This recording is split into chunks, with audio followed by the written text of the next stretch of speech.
1 de Samuel 16.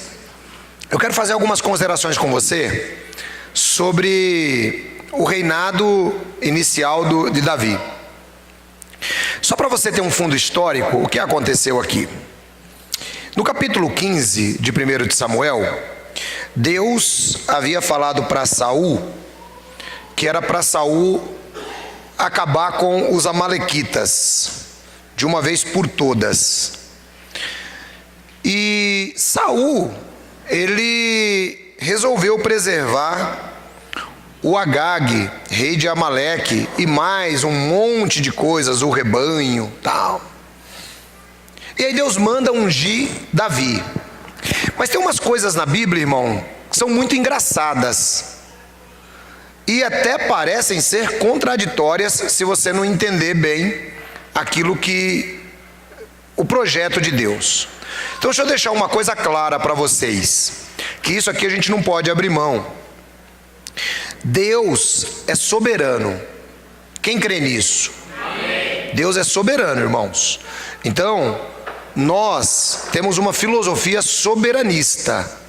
É isso que eu tenho ensinado para vocês.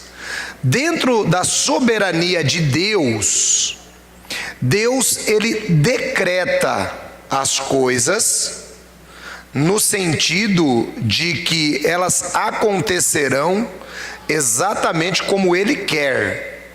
Quem crê nisso? Dá um amém. Amém. Vai ser do jeito que Deus quer, irmão. Nós temos uma dificuldade muito grande de entender isso, porque nós temos um coração humano, e o nosso coração, ele às vezes não nos permite entender certas coisas, mas nós precisamos olhar as coisas do ponto de vista de Deus, sabendo que no final da história, tudo estará do jeito que Deus decretou. No final da história, nós muitas vezes somos muito arrogantes. Nós apenas somos, irmãos, passageiros nesse trem da vida. Eu estou lembrando isso para você entender o caso de Saul e Davi. Nós só somos passageiros. A vida é como se fosse um trem, irmão, que está em andamento. Nós estamos dentro desse trem. E nós queremos julgar a paisagem lá fora. Nós queremos dar palpite na paisagem lá fora. É possível fazer isso com uma probabilidade de acerto? Sim ou não? Não, não é. Assim é a história humana. Nós que estamos aqui, agora sem brincadeira mesmo, eu penso que quem é o mais jovem entre nós? Quem é o mais jovem? Deve ser as 3 crianças que nasceram, não é? Que vocês vão me perguntar o nome e eu nunca vou saber. Talvez amanhã ou depois eu saberei. As 3 crianças que nasceram, as que são os mais jovens. Mas tem um que é o mais jovem de todos. Quem que é? É o seu, Rose? É o hominho? Ah, o hominho que é o mais jovem. O da Ângela. O Theo. Ele é o mais jovem. E nós temos também o mais idoso entre nós, que eu não sei quem é, mas eu penso que deve ser a irmã Iraci. Eu acho, não é, irmã Iraci? Eu acho que deve ser a irmã Iraci que é mais idosa entre nós. O que eu quero dizer para vocês, irmãos? Que todos nós juntos fazemos composição de uma única geração. Somos de uma geração que está caminhando, que está atravessando por essa estrada. E nessa estrada, nesse caminho, todos nós estamos dentro do mesmo trem da vida. Está tudo igual. Não tem ninguém diferente. Seja mais jovem, seja mais idoso. Somos todos iguais. E nesse aspecto, o que eu quero dizer para você? Que a viagem, ela pode ter turbulências. A viagem pode ter turbulências, pode ter dificuldades, mas o objetivo é chegar na estação final. Assim também a vida e os decretos de Deus precisam ser entendidos. Nós, como passageiros nesta fase, irmãos, nós estamos passando um trechinho da estrada. Essa estrada tem 6.000 anos de história já. Nós estamos passando um trechinho dela, mas a gente se sente a última bolacha do pacote. A gente se sente dentro da ideia de dar opiniões na estrada inteira. Quem está entendendo essa comparação? Então nós somos apenas um pedacinho, gente. Um pedacinho da estrada. Só isso que nós somos. O final está decretado por Deus. E nós não conhecemos todos os detalhes. Mas nós temos a confiança de que se Ele o fez da melhor maneira possível. Posso ouvir o amém? É por isso que temos que confiar, irmãos. É confiar em Deus. Por que eu estou citando isso? Você quer ver algumas coisas? O descendente prometido tinha que vir de uma tribo. Qual era a tribo que viria? A tribo de Judá. Deus sabia disso? Sabia, ele profetizou. Gênesis 49:10. O bastão não se afastará de Judá, até que venha Siló, e a ele eu darei a obediência dos povos. Deus sabia de tudo isso. Aí eu pergunto para vocês, por que Deus manda Samuel ungir Saul, que é da tribo de Benjamim? Deus sabia que era da tribo de Judá, mas Deus manda ungir um da tribo de Benjamim. Você vê que interessante, irmãos? Você percebe aí o decreto de Deus? Deus não se enganou. Deus mandou ungir mesmo. Agora pensa você e eu, na nossa sabedoria, que nós somos sábios. A gente pega a Bíblia e a gente acha que a gente, já consegue teologar melhor do que Deus de vez em quando. Imagina você e eu lá, com toda essa escritura que nós temos, Deus fala assim, unge o Saul, mas nós sabemos que é da tribo de Judá. O que nós íamos falar com Samuel? O que a gente falava com Samuel? Ô Samuel, você está ficando louco? Você não leu que é da tribo de Judá que vai vir o descendente? Ah, mas Deus mandou ungir o da tribo de Benjamim. E aí, como é que fica esse negócio? Você percebe, irmão, como dentro da história da vida tem fases que a gente conhece um pouco mais e tem fases que a gente não conhece nada. Deus manda ungir um da tribo de Benjamim, que é o Saul. Quer dizer, que futuro que Deus esperava de Saul? Ou será que Deus não sabia o que ia acontecer com Saul? Será que Deus não havia decretado o que havia de acontecer com Saul? Deus sabia, irmãos. A grande questão é a seguinte: o descendente, o homem certo, ainda não estava pronto quando Israel pediu um rei. Queremos um rei, Samuel. E Samuel falou assim: mas eu não vou dar rei para vocês não. A gente quer um rei, Samuel. Então tá bom. Aí Jeová fala assim: tá bom, Samuel, dá um rei para eles. Pega um cara lá da tribo de Benjamim mesmo. Tipo assim, não vou queimar o cartucho que eu já tenho decretado tudo certinho para eles. Não vou fazer do jeito que eles querem. Mas já que eles querem um rei, a gente dá um para eles. Dá um da tribo de Benjamim. Irmãos, é interessante que o Saul, pelo que consta, ele, vamos ver, tem algum homem aí que acha que é bonito? Vamos ver, levanta a mão aí. Quem se acha bonito aí de homem? O Belo, rapaz. Pensa que é moleza. O Belo se acha bonito, meu. Então o Saul era parecido com o Belo. Dá um close aí no Belo, varão, porque isso aí tá na câmera, né? Dá um close aí no Belo aí, por favor. Dá um close aí no Belo aí. Esse é o Belo. Saul parecia com ele, cara. Homem bonito. Não, diz a Bíblia que Saul era um homem bonito. E ele era acima do ombro dos outros. Ele era alto, ele era bonito. A Bíblia diz isso. E Deus sabia que Saul não ia virar nada, irmãos. Mas Deus decretou que Saul também ia ser rei de Israel. Chega o momento então da prova de Saul. Prova essa que Saul ia cair. Não tinha jeito. É por isso que a gente não entende as coisas de Deus. Porque Deus sabe que o cara vai cair. Deus sabe que o cara não é o cara e Deus manda fazer. A gente aceita isso como ser humano? Sim ou não? Não aceitamos. Mas é Deus, irmão, a gente não sabe o final. Tem o final da história. E aí Deus fala assim: não, então põe o Saul aí, deixa ele tocar a vida, vai. Chega um momento, e o Samuel, irmão, Samuel era um velhinho, muito gente boa. O Samuel gostava demais do Saul. Eu acho assim que o Samuel, ele olhava para o Saul assim como um filho. Ele olhava como um filho para o Saul. Porque imagina, né? Deus mandou ungir aquele cidadão para ser o rei. Muito embora ele não quisesse, ele passou a ser o mentor do Saul. Ele era o mentor de Saul. Tudo que acontecia, o Saul ia lá e conversava com ele. Maravilha.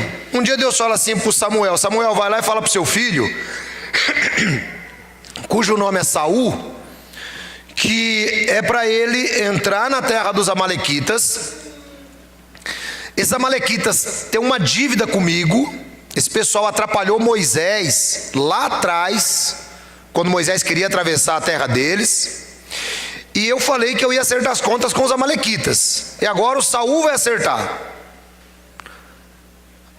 Aí Samuel fala para o Saul: Saul, vai lá, você acaba com tudo dos amalequitas. Acaba com tudo. Porque os amalequitas, irmãos, eles representavam um perigo para a linhagem prometida. Eles representavam um perigo. Então Deus fala assim: acaba com tudo, Samuel. Aí Samuel fala para o Saul, Saul vai lá. O Saul fica amigo do rei de Amaleque, do Agag. Ele vai lá e fica com dó de matar o Agag. E para piorar a situação, ele pega os bois, pega jumento, pega tudo de bom e fala para os homens dele: é uma injustiça matar esses bois. É uma injustiça devotar tudo isso à destruição. E parece que o Agag também está bonzinho, então a gente vai preservar tudo isso. Essa é a ideia de Saul. Aí Deus fala para Samuel: Samuel, vai lá, que seu filho está dando trabalho. Aí chega lá o Samuel, um tempo depois, e diz assim: ô Saul, e aí, como é que foi a investida contra Amaleque? Ah, foi boa, não poderia ter sido melhor. Sabe assim, humanamente falando, que a gente pisa na bola e ainda diz assim: não, tudo maravilhosamente bem. Era o Saul. Como é que foi a investida contra o Amaleque? Ah, foi legal. E o Agag escondido. Aí de repente o Samuel começa a ouvir lá um mugido do boi. Samuel começa a ouvir um mugido do boi. Samuel começa a ouvir as ovelhas. Samuel fala assim: ô Saul, que barulheira é essa aí fora? Ah, esqueci de falar, rapaz. Você acredita? Nós fizemos igual você mandou e até um pouco melhor. Nós pegamos todos os animais que você tinha mandado matar. Ao invés de matar, a gente preservou tudo para fazer um sacrifício para Jeová. Aí, irmãos, entra a fala de Deus no capítulo 15, versículo 22. Vamos ler juntos? Capítulo 15, versículo 22 e 23. Coloca lá, Jean, faz favor, porque eu estou sem óculos. 15, 22 e 23. Porém Samuel disse: tem porventura o Senhor tanto prazer em holocaustos e sacrifícios, quanto em que se obedeça a sua palavra? Eis que obedecer é melhor do que sacrificar, e atender melhor do que a gordura de carneiros. Porque a rebelião é como o pecado da feitiçaria, e a obstinação é como a idolatria, e culto a ídolos do lar. Visto que rejeitaste a palavra do Senhor, Ele também te rejeitou a ti, para que não sejas rei. Então esse versículo aqui, para você entender ele, é toda essa história que eu te contei. Ele guardou tudo, queria sacrificar, não vai sacrificar nada. Se você tivesse obedecido, seria melhor.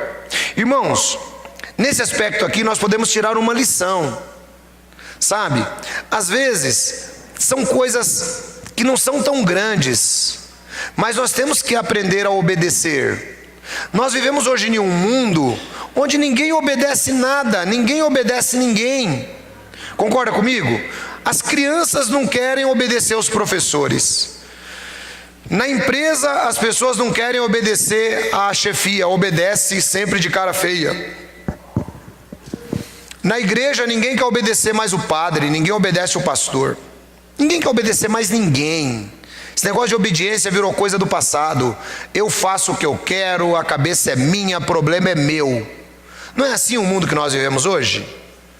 E a Bíblia diz, irmãos, que quando nós agimos dessa maneira, por conta própria, é rebelião. E a rebelião é pior do que o pecado da feitiçaria.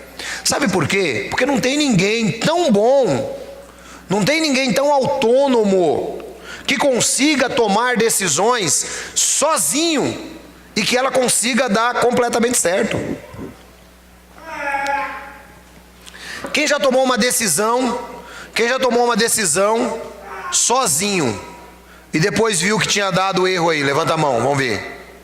Eu também. Não tem jeito, irmão.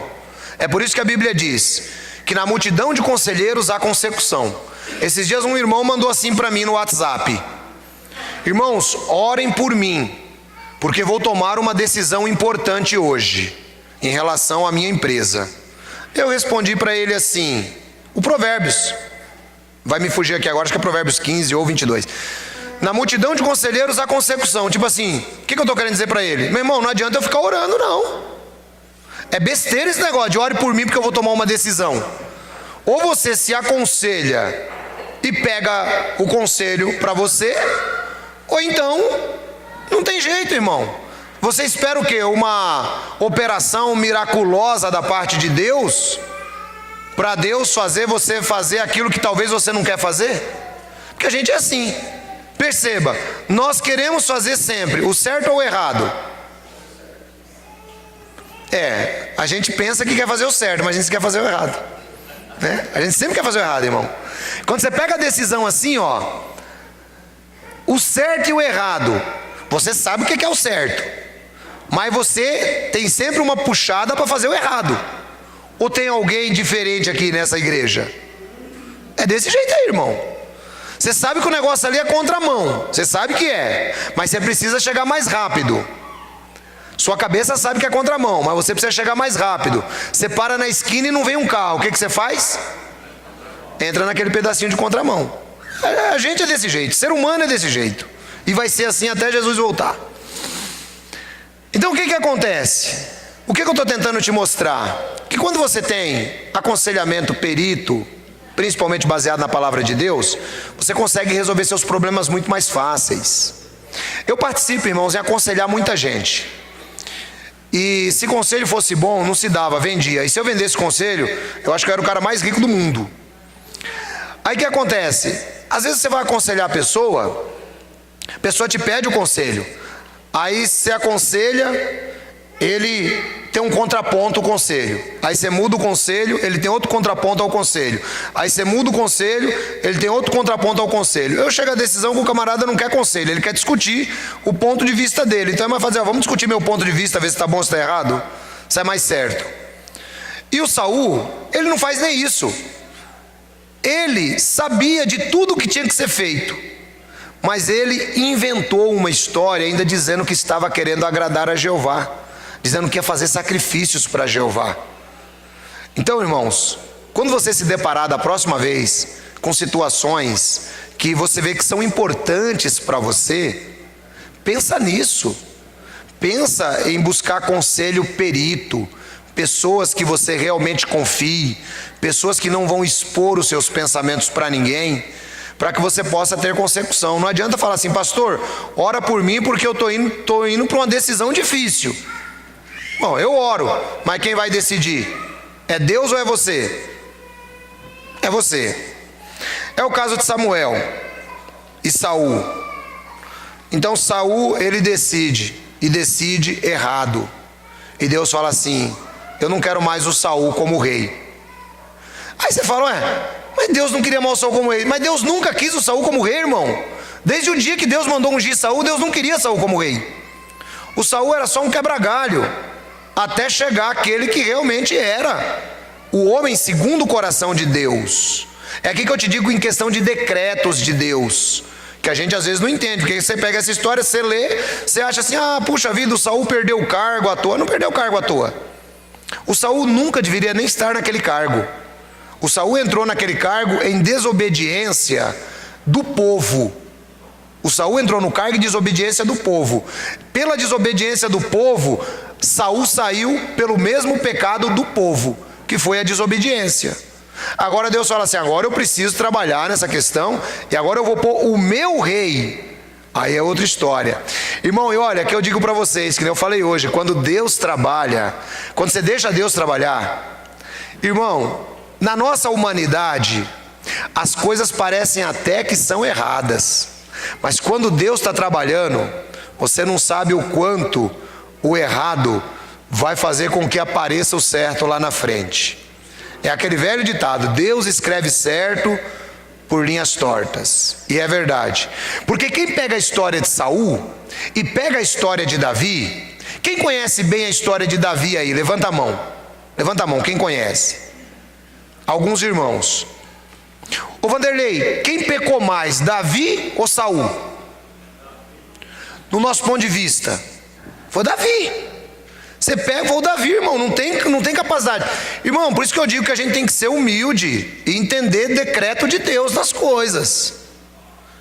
Porque quando a gente pega a história de Davi e Saul, você sendo um juiz, você ia brigar com Deus. Peraí, esse foi tão bom, esse camarada aqui, ele foi tão bom, que ele nem matou o Agag. Ele não matou o Agag, ele ainda preservou um monte de boi. Eu absolvo esse homem. Agora você pega o outro. Esse aqui pegou a mulher do outro, sendo que ele tinha 1 milhão de mulher que ele poderia pegar. E para piorar, ele matou o marido do outro. E aí, irmão, quem que nós manda para a fogueira? Saul ou Davi? A gente manda o Davi. A gente manda o Davi. Não tem como. O Davi seria condenado em qualquer corte humana. O Saul seria absolvido em qualquer corte humana. Mas não foi assim. Aí eu faço como disse Paulo. Então será que Deus foi injusto nos seus decretos? Claro que não. O grande problema é que nós estudamos a história dentro de um trecho da viagem. Dentro de um trecho da viagem. Você quer ver agora o resto desse trecho? Se Samuel não tivesse acabado com Agag, e Samuel não tivesse dado fim nos amalequitas, os amalequitas poderiam destruir Israel. E vocês que estão sentados aqui hoje, eu que estou também aqui, não teríamos recebido a linhagem do Messias, porque ela teria sido extirpada. É por isso que Deus falou para acabar com Amaleque. Não é que Deus não gostava só deles, era para acabar, porque aquele povo era uma ameaça ao mundo. Era uma ameaça ao mundo. Eles iriam extirpar a linhagem do Messias. É por isso que quando você lê as guerras do Antigo Testamento, que muitos não entendem, normalmente quando Deus manda Israel entrar em guerra, é porque Jesus estava sendo ameaçado de não vir à terra. Então olha o pecado de Saul como foi grande em relação ao mundo. O Saul poderia ter acabado com o mundo, mas nós, na nossa falta de conhecimento, dizemos, não, Saul pecou menos. Não, Saul pecou mais. Por quê? Agora vamos para o caso de Davi. O caso de Davi ameaçava a linhagem do Messias? Não ameaçava. O caso de Saul, embora tenha sido um assunto complicadíssimo, e ele tem até mesmo tirado a vida de um homem, a linhagem do Messias, a salvação do mundo, não estava ameaçada. Essa é a ótica de Deus, que é a ótica que a gente não entende. Nós sempre temos esse problema, a gente olha só um pedacinho. O macro, a gente tem dificuldade de olhar. Então Samuel vai e acaba com os amalequitas, acaba com Agag, rei de Amaleque. E Deus falou assim, olha, então eu não quero mais esse Saul. Eu nunca quis, e agora piorou. Ele é desobediente. Aí no capítulo 16, versículo 1.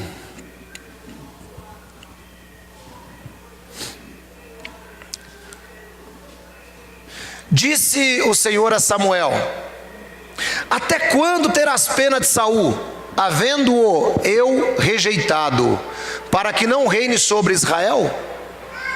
Enche um chifre de azeite e vem, enviar-te-ei a Jessé, o belemita, porque dentre seus filhos me provide um rei. Irmão, Samuel está arrasado com essa história de Saul. Pensa num cara que ele gostava, mas ele não conhecia toda a história. E aí Jeová fala assim para Samuel: Samuel, eu não quero mais o Saul não.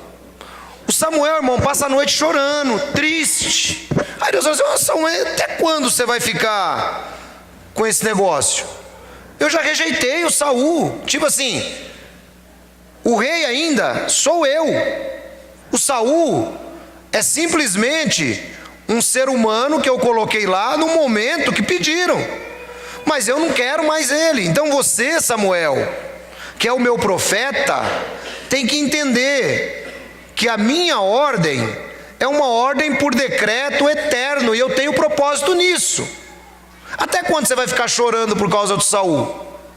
Eu rejeitei ele, acabou. Agora você pega um chifre, enche, porque naquele tempo, irmão, sabe berrante? O berrante que a gente usa hoje, que também é de chifre. Naquele tempo a garrafa era de chifre, porque não tinha vidro. Então eles guardavam as coisas dentro de um chifre. Então eles faziam aquelas bolsas de couro. Falou assim: ó, pega um chifre, enche de azeite e vai lá que eu vou arrumar agora para você ungir lá na casa de Jessé. Irmãos, isso aqui é super interessante quando a gente vê, né? Jessé, o belemita, lá da cidade de Belém, era uma famíliazinha pequenininha, não representava nada. Não era família tradicional, não era família real, não era nada. Mas Deus fala assim: vai sair lá da casa de Jessé, vai lá que eu vou arrumar um rei para você lá. Eu fico imaginando a cabeça do Samuel, porque o Samuel, quando foi ungir o Saul, o Samuel, ele, primeiro, uma boa tribo, a tribo de Benjamim. Segundo, ele pega um cara parecido com Belo, né? Alto, de olhos verdes, bonito, um cara que pararia Hortolândia se passasse aqui, né? Assim como o Belo, né? Mais ou menos a mesma coisa. E esse é o cara que o Samuel ungiu. Cara lindo, bonitão. Agora ele vai, irmão, numa cidadezinha do interior, numa família pobre, achar um rei para Israel. Imagina a cabeça de Samuel. Deve ter entrado em parafuso, mas com Deus não se discute, com Deus se obedece. Ele fala para Deus os temores dele. Quer ver? Ó? Eu me provi lá de um rei. Disse Samuel: como irei eu? Pois Saul saberá e me matará. Então disse o Senhor: toma contigo um novilho e dize: vim para sacrificar ao Senhor.